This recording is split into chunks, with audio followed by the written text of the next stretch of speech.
and welcome to Danica Raven's Bitesize Horror. This week we have Lorraine Montgomery with us as a special guest, so we'll be asking her questions about writing horror.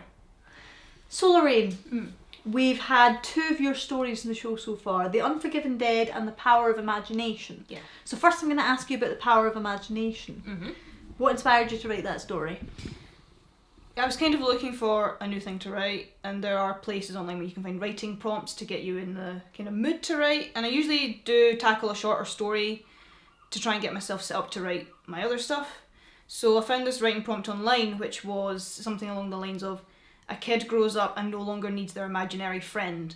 And I thought there's so many different ways you could do that. It didn't necessarily have to be a horror thing, but I decided to make mine a horror and turn it into something dark and twisted. And the idea is that this imaginary friend that this character wants to get rid of isn't exactly a great influence. It's driven them down a darker path, so it's pushing out this kind of dark influence in their life. Yeah, it worked really well. It was really good to see the imaginary friend used in the horror genre, because more often than not it's usually used in child-friendly stories. Yeah. Kind of a weird twist on psychological horror.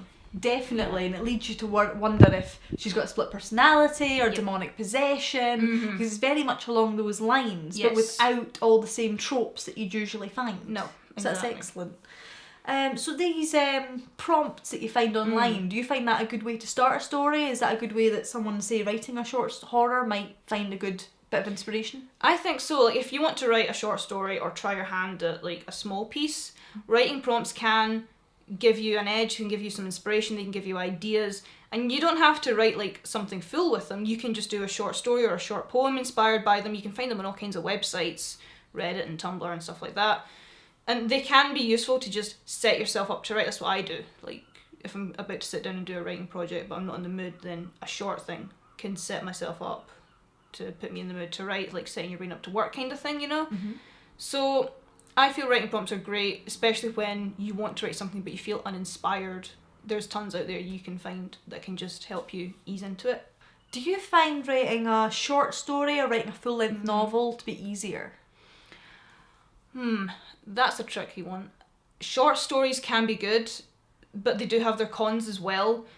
One of the cons being you don't really get a very long time to get to know the characters. You have to kind of jump straight into it. So, you know, you don't have a lot of time to waste on things like developing a character or writing their backstory or what their personality is. You have to kind of get straight to the point. So with a novel, you've got the time to explore a character and explore their story. So it depends really on what kind of story I want to write. A short story is great to just explore an idea really, really quickly. And then a novel is great to take an idea and expand on it and make something bigger with it and more filled with it and fill an idea out and make it bigger than it kind of is to begin with. Do you prefer, with jumping right into the middle, to make it a short story, do you prefer to use characters that you've already kind of developed in other stories, or do you prefer just to have a straight from scratch, brand new characters, brand new story? Straight from scratch, usually. From scratch. It's weird to like take a character I've already written in a different story and put them in a different setting. I couldn't do that, it'd be weird, so all the characters in my story are like new ones. I always start from scratch with everything, so. Excellent. What other advice would you give any of our audience that might be thinking about getting into writing? It's a tough industry to break into. I'm still kind of breaking into it now, but I will say there is more to writing than just the writing as well. I mean, you've got to write, you've got to know how to edit, but you've also got to have people skills, you've got to know how to market your book, you've got to know business. It's tough. But if you can get past all that, it's great. And my advice would be, you know, there's tons of advice out there for writers. Everyone says, oh, a writer needs to do this, a writer needs to do that, a writer should do this every day. I don't listen to any of that because I feel it's better for every writer to have their own rules. I have my own set of rules that I follow and adhere to when I write, and I think it's better for every other writer to have, these are my rules for writing, this is how I want to set up narrative, this is my rules for how characters die or how the plots get set up. Find advice that works for you and take that, but don't take the advice that you feel isn't going to work for you. So don't feel you have to follow every piece of advice that is out there for writers. Stick with your own style. Yeah. Different things are going to work for different writers, different things are going to work for different styles, different narratives, different setups. It all depends what you're writing, what your genres are, what your style is. not everything is going to work for every writer. The other story that we've done of your work was you sent in to us The Unforgiven Dead. Yes. So why don't you tell us a bit about that story and what inspired you with that one? With that one, I really love mythology, Celtic mythology and Scottish mythology and Norse mythology and all kinds of... I love stories about gods and heroes and monsters, and the Slaug, which is the creature in The Unforgiven Dead, is a creature from Irish mythology. It's meant to be this kind of symbol of death, but more powerful than death. It transcends death, and it hunts people that have, mental health issues, PTSD, postpartum depression, which is what Nessa, the character in Unforgiven Dead, had. She had a kid, had depression as a result, and that's kind of what sets her up to meet this creature. And I just kind of read the mythology for it and thought it was a really interesting creature and thought it could really work in a dark, twisted setting. So is it specifically within the vision of how postnatal depression affects females, or is it more of a general different types of depression? Kind of general different, the whole thing with her having that depression, it wasn't really... I needed to find some way to set her up to meet this creature. So I read this piece of lore that you can sacrifice someone else to save yourself from it, and I kind of had this idea that she had a kid, got depression, and then sacrificed the kid, and then it comes back to get her anyway, so all she did was delay the inevitable. It was going to come back anyway. It wasn't really meant to be a message about postnatal depression, it was just this thing that I wanted this character to have, but maybe it is meant to be a metaphor for maybe you should seek help for your mental health issues and not fall prey to a murderous flock of crows. Well, you're saying about you're a big fan of your Celtic mythology especially, and of course I've read some of your more recent stories. You have. So why don't you tell us a wee bit about what you're currently working on? So currently I'm working on my young adult fantasy series, The Druid Wars. The first 2 books are out. I'm currently doing the second draft of the 3rd book, which is almost finished. I've only got 2 more chapters left to finish rewriting, and I've done the thing where I wrote a chapter and I thought, oh, this chapter's too short, I'll rewrite it again, and then when I rewrote it, it ended up even shorter. So I'm like, do you rewrite why? chapters often? Only when I really don't like the chapter as a whole. Usually I try to restrict myself to only rewriting maybe a scene or a bit of dialogue. It's rare that I feel the need to go back and completely do a chapter from scratch, but I had to do it with this one because it just wasn't working. And when I did it, it was worse off now than it was before, so I'm like, why? Do you save all your previous copies, or do you write straight over them? I write straight over them. Ah, so no going back. No, because I feel sometimes that's better, but if there are particular bits I want to keep in, I'll highlight them, because I use Google Docs to do all my writing, so I can highlight things or change the colour of things. I'll leave myself notes in bright red so I know what's a note and what's to get taken out, and I can put little annotations at the side, so anything that I desperately want to keep in will get green highlighter over it, and I'll be like, keep this bit in, keep this bit in, keep this bit in, or I'll cut it, put it in a different document, and I can stick it back in if I need to. So I only really delete something if I feel it's really not going to work, so I try not to delete something unless I know for sure it's not going to fit in with the final product. So well, so we know that you write horror and you write a bit of fantasy as well. How do you find writing horror compares to writing other genres? The thing with horror is you've got this obligation to make it scary. And that's harder in this day and age where a lot of horror tropes and horror things have been done to death. It's really hard to do something new and creative and original with horror. With fantasy, when you're doing something like the Druid Wars, I've got to fill it with all this Celtic lore and Celtic mythology, and I've got to explain a little bit about history, and I've got to do a lot of research for fantasy, especially if it's based on a historical setting. With horror, you've got to find a way to make it impactful, you've got to find a way to shock them, to scare them, and it's really harder in the modern day and age when horror has kind of been overdone, but you've got to find new ways to do things. That's why I wrote about the Slaug, which I was meant to write a piece about, it was meant to be a monster horror I wrote, and I had to write a story with a monster in it, and I thought, you've got tons about vampires, you've got tons about werewolves, you've got tons about fairies. I wanted to do a different creature, a creature that you don't really see in horror but could still be terrifying. When I read about the Slaug, it's this terrifying crow creature that flies in and attacks people with depression and mental health issues, and it comes after those who are extremely depressed and extremely down with their lot in life, and I thought that is something you can really work with and turn into something impactful and scary, and I hope I did a good enough job with it. Right, I assume as a writer, you've also read a lot of other works that inspire you, or just because in general you enjoy reading. What would you say your favourite horror story is? Well, You Let Me Dracula, and that was fantastic. So I did like that one. Modern horror, I tend to go for Japanese horror. Have you ever read any Japanese horror yourself? I haven't yet. Is there one you'd recommend? Another by Yukito Ayatsuji, I think her name is, which is this story about this kid who, his dad goes on a business trip to India, so he's left in the care of his grandparents. He goes to a new school, and shortly after starting at his new school, he discovers that his class is cursed, and that if he can't find a way to lift the curse, once a month someone in his class will die a horrifically gory, horribly violent death.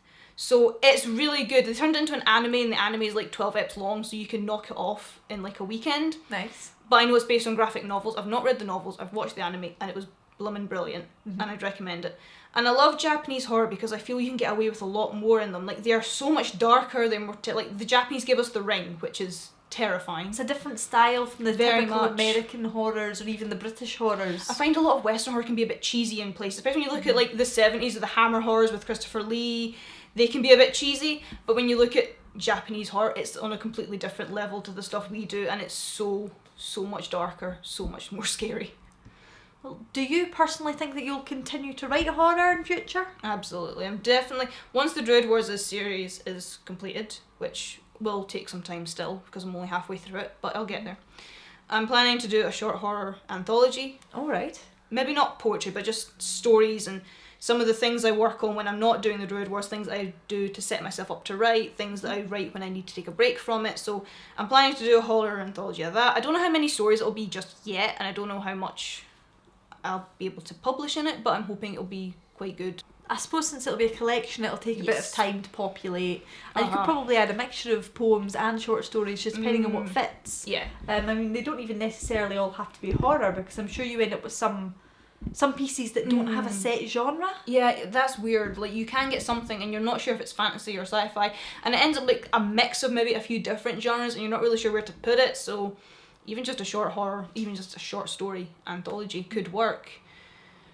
You know, it's weird. You think there'd be a bigger market for short stories, but there isn't, and we should do something about that. And Why do you think that is?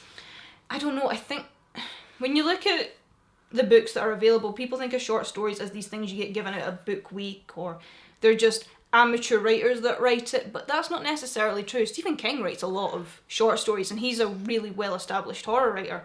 And Neil Gaiman writes a lot of short stories. We've done one of Neil Gaiman's recently, so that video will be posted online shortly.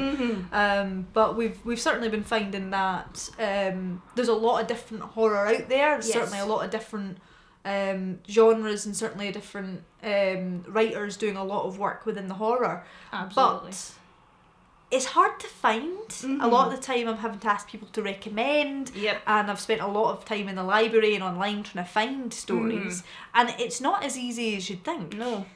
They kind of associate, I think, short stories with amateur writers. They think if you're a real writer, you're either writing novels or you're writing movie and TV scripts. They don't think of short story writers as real writers, and that's not necessarily true. Like, there should be a bigger market for short stories, because then you don't have to commit to a full novel. You can just have a short, quick read before bed or whenever you want.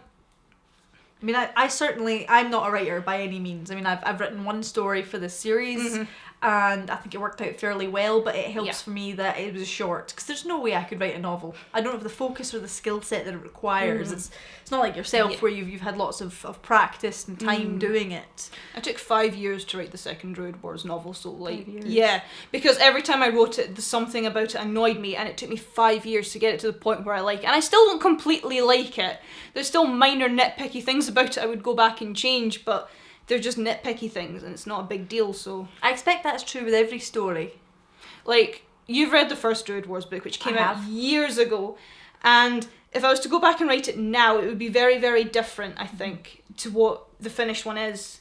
Because the first one was written years ago, I was still very green, I was still learning how to write, I was still practicing my craft. Now I've got experience, I've been to college, I've met writers, I've done stuff like that, so now I'm in a position where I can write something better. So I think if I was to go back and read the first book again, I would hate everything in it and want to rewrite the whole thing, but I certainly found between the first one and the second one, you could see where your writing style had changed quite a lot. I think so. Because the basic story and the characters were already there, but the second one certainly you could see the impact of your studies. So would you recommend going to college to learn to write, or is it more to do with who you meet and who you talk to? I think it's both. I definitely think if you're going to consider doing writing as a career, do a course. That's standard advice. Go and study writing somewhere. Do a creative writing. Even join something as simple as joining a book club can help. But also it does help to try and create opportunities where you can meet writers, meet editors, meet publishers, meet people in that industry. Like, because thanks to my course, I actually met Ed James, who is a crime writer, and he publishes all his story on Kindle, and now he follows me on Twitter, which is funny because I don't post anything on my Twitter. But well, you'll get to post this on your Twitter. I can, yes.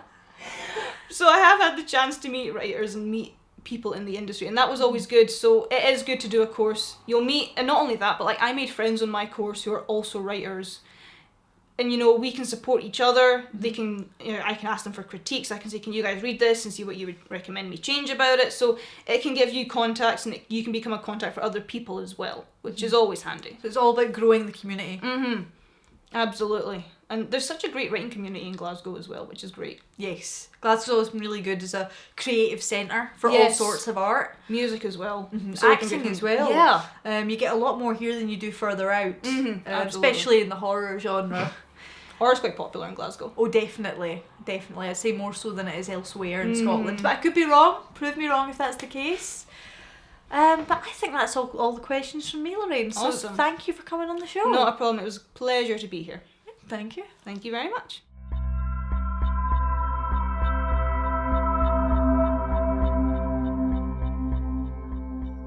If you enjoyed the show, why not like, comment and subscribe?